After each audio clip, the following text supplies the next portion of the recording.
VSCC 24 news, सच के आगे कोई नहीं। नमस्कार, VSCC 24 न्यूज में आपका स्वागत है। मैं हूं एम अब्बास।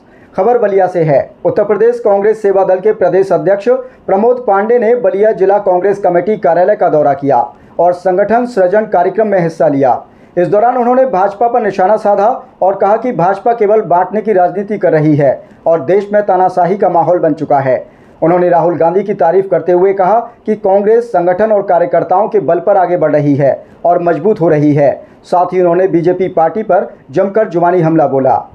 बलिया तो कई मकसद रहता है हमेशा आने का, लेकिन आज प्रमुख रूप से हमारे कांग्रेस सेवा दल के प्रदेश के महासचिव गिरीश कांत जी हैं, उनकी माताजी का निधन हुआ था और जिसके कारण हम लोगों को आना पड़ा।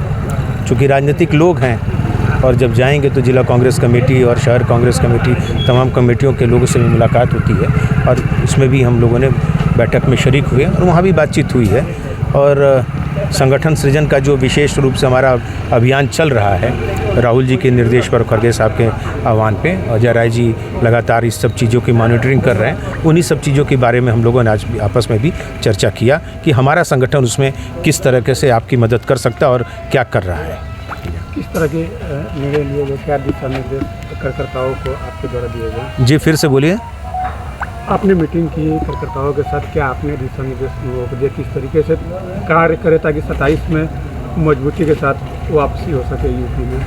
अब किस तरीके का निर्देश दिया गया यह तो बताना बहुत मुनासिब हम नहीं होगा आपके सामने, क्योंकि वह हम सब की एक बैठक होती है जो आंतरिक होती है। लेकिन जिस तरीके से भारतीय जनता पार्टी की सरकार लोगों को सर उठाने से बेजार कर रही है, हरकत ऐसी कर रही है कि लोग घर से कदम ठीक से नहीं निकाल पा रहे हैं, अपने आप को महफूज नहीं महसूस कर पा रहे हैं, उनका सर उठा के नहीं चल पा रहे हैं, सीना तान कर नहीं चल पा रहे हैं, मजबूर हो गए हैं और उसके पीछे तमाम कारण हैं। और ये मौजूदा सरकार चाहे हमारे सूबे की हो या राष्ट्र में देश की हमारी सरकार हो, वो दोनों के दोनों इस समय फेल हो रही है। एक नहीं अनेक बार अनेक ऐसे कारण दिखाए जाते हैं और सब पर तो भारी आजकल नरेंद्र मोदी जी हैं। कब कहाँ और क्या बोल रहे हैं। अभी इतने लंबे अरसे के बाद वो मणिपुर गए और मणिपुर से लौटते हैं पुनः हिंसा हो जाती है। वो क्या लेकर गए थे, वहाँ क्या संदेश देकर आए हैं कि उनके लौटने के तुरंत बाद दूसरे दिन हिंसा हो जाती है। फिर दूसरे राज्य में जाते हैं, एक जगह एक जाते हैं और कहते हैं मैं तो यहीं का, मैं तो वहीं का। ये इस फरेब से, इन बातों से जनता ऊब चुकी है, वो ऊब चुकी है। हम पर आरोप लगा रहे हैं आज कि प्रधानमंत्री की मां को अपशब्द का। अरे भाई, आपकी पुलिस, आपकी सरकार वहाँ पे उसने उठाया और वो बता दिया गया कि कौन किसका आदमी था। उसके बाद भी ये रोना, ये किस बात के लिए?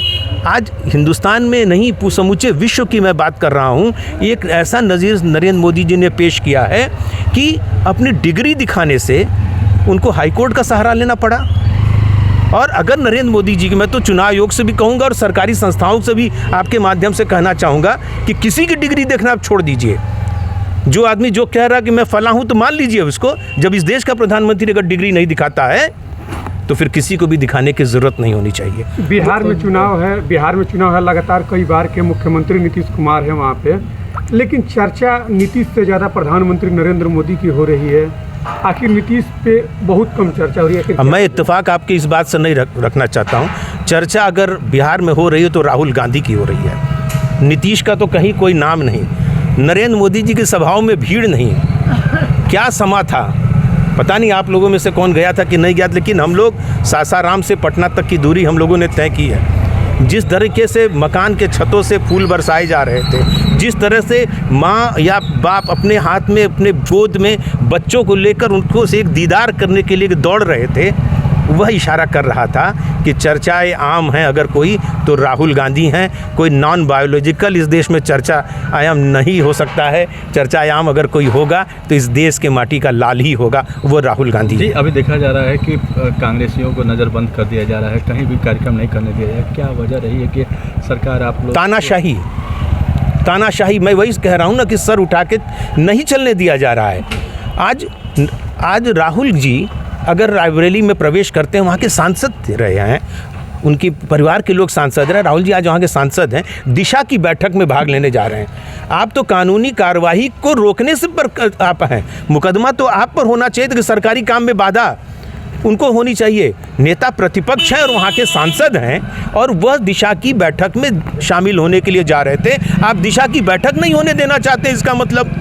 और अगर इस पर कोई विरोध कर रहा है तो उस इन बातों को लेकर हम सड़कों पर उतरकर नरेंद्र मोदी जी का एक सांकेतिक विरोध करना चाहते थे, जिसको अजय राय जी ने खुलकर कहा, छिप कर नहीं उन्होंने कहा। वो सीने पर वार कर रहे थे, वो दिनेश सिंह की तरह पीठ पर नहीं वार कर रहे थे। अजय राय जी ने एक दिन पहले ही घोषणा कर दिया कि फला फला की जगह के लोग वहाँ पहुँचे, और लोग पहुँचे। नज़रबंदी के बावजूद भी तमाम ज़िले के लोग पहुँचे। मैं तो स्वयं था, और गाजीपुर की महिलाओं ने सबसे पहले नरेंद्र मोदी के लिए वोट चोर गद्दी छोर का नारा गाजीपुर की महिलाओं ने लगा दिया। बाकी के लोग तो बाद में आए। तो विरोध हुआ और विरोध होकर रहेगा। इसलिए होकर रहेगा कि कांग्रेसी संघर्ष पर आमादा हैं। कांग्रेसियों का पुरुषार्थ राहुल गांधी के साहस के साथ मिलकर आगे बढ़ रहा, उसे अब कोई रोक नहीं पाएगा। एक चीज़ देखा जा रहा है कि जिस तरीके से राहुल गांधी ने वोट चोर का आरोप लगा रहे हैं, लेकिन बलिया में एक विधायक है, वो अखिलेश यादव पे टोटी चोर का आरोप लगा रहे हैं। इसे कैसे देखते हैं? आप ही लोगों के माध्यम से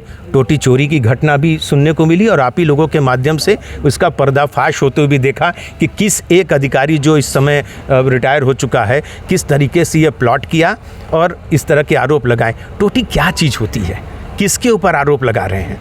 ऐसा घिनौना, मतलब इस आरोप लगाने से पहले भी सोचते नहीं। लेकिन हमने साक्ष्य दिया बेंगलोर अर्बन कंस्टिट्यूएंसी का, जहाँ के महादेवपुरा में, जहाँ एक व्यक्ति जो बनारस का रहने वाला महिपाल सिंह का लड़का विशाल सिंह, निवेदिता शिक्षण सदन में उसका मतदान जहाँ पे रहता था, उसका मतदाता सूची में उसका नाम था, और बेंगलोर अर्बन में भी 2 जगह उसका नाम आया।